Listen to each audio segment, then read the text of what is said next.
Okay, Vortex, we're back. I was worried for a second. I thought I lost you.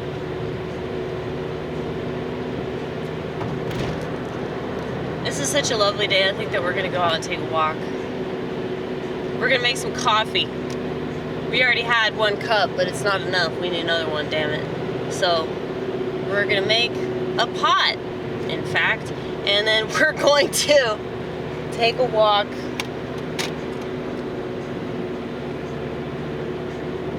And then maybe we're going to make some squash. I feel like making some squash. Look at that pretty ass sky. Look how pretty it is.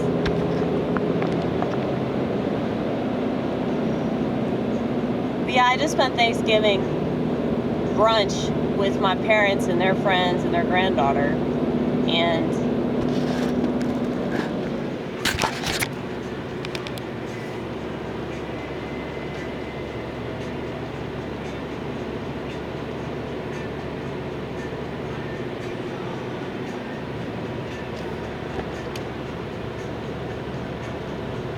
my dad is now watching football. I think I'm gonna text my mom. You know, the older that your parents get, I think that for a lot of kids, they want like nothing to do with them, and they just dump them somewhere and leave them. Like, it's already bad enough that they're in a nursing home or like a retirement community or something, but then like when their kids don't even visit them, that's horrible. But you know, it's really because of narcissism. It's because all these kids, they take it so personally when their parents don't understand them or their parents don't agree with them, you know? And I know that I did for a while.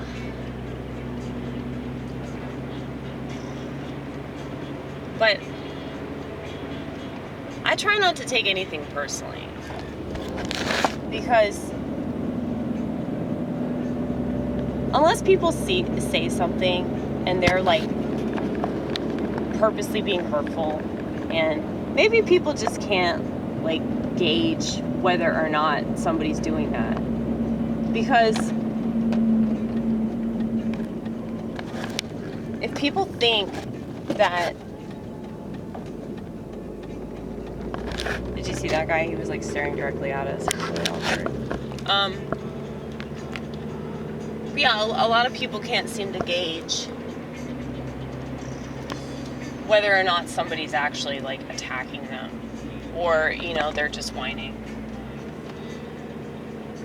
They're just like purposely playing the victim because they want somebody to feel sorry for them because like they were mistreated, you know. There's a lot of that going on.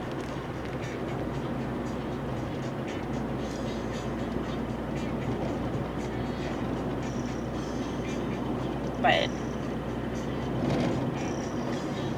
yeah, it's like the older I've gotten, though, the more time I want to spend with my parents. So I'm glad that,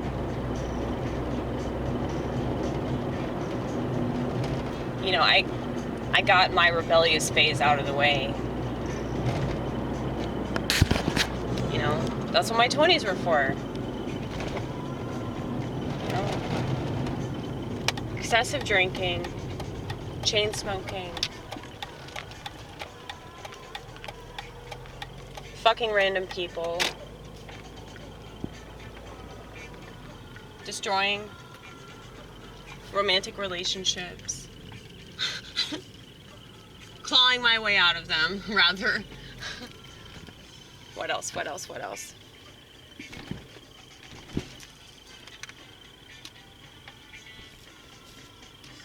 Well, you know, I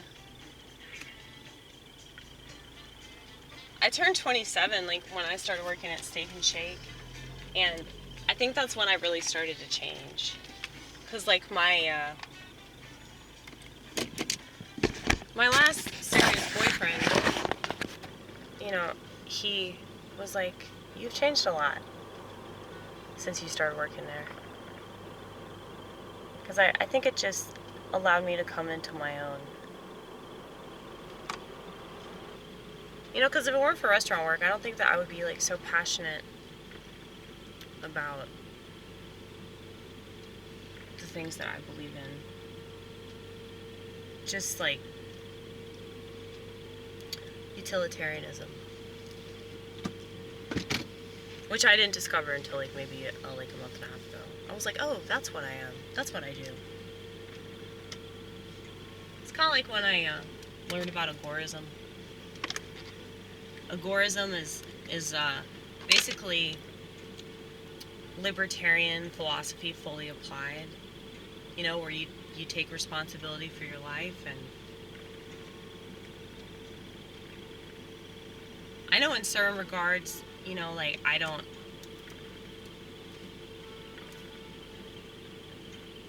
have this stuff because of me. You know, I didn't accumulate wealth and buy a condo or a Mini Cooper, you know. It's like my parents have nice stuff because they're high maintenance. I'm extremely low maintenance, so I'm willing to, you know, settle for the bare minimum because I don't really consider it settling. It's just the way it is. But if you're going to give me something, I'll fucking take it, you know. And I pay them for the condo and I pay them for the car, but it's like there's a whole process behind, you know, buying stuff. There's a whole process of like getting insured and being allowed to do things and live places and have things, and you know, and I know that, and I do not fit that bill at all. So it's good that I've had my parents there to like co-sign bills and shit like that, you know, as long as I keep paying the bills. But I understand, like, there's a lot of you know, personal responsibility that, like, what the internet people would call adulting, that I'm not very good at, involving paperwork. Like, paperwork literally makes me cry, okay? So you can consider that a weakness, and you're right, but I'm not on psych meds, so I think that I'm doing pretty good for my circumstance. But I hate this thing with mental illness, and I hate this thing with everything, where like, if you talk about it at all, it's like you're trying to label yourself. And if you complain about it at all, it's like you just want to play the victim. And I hate that about it. And sometimes I feel like I downplay a lot of it because I don't want to come across that way. So maybe that's a pride thing. It probably is, and I'm sorry. But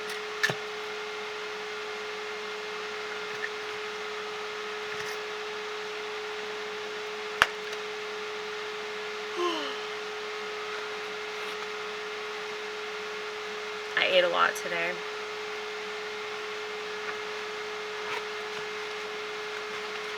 But good thing there's coffee, because I can wake myself back up. It's a placebo effect, but I don't think the coffee actually does anything. I found this on the street, and I thought it was for me. I was like, how did they know I was a comedian and I use Post-it notes and I'm a plush human being that has plush toys and plush pillows and lives the plush lifestyle up here. Only up here. But, yeah. Finders keepers.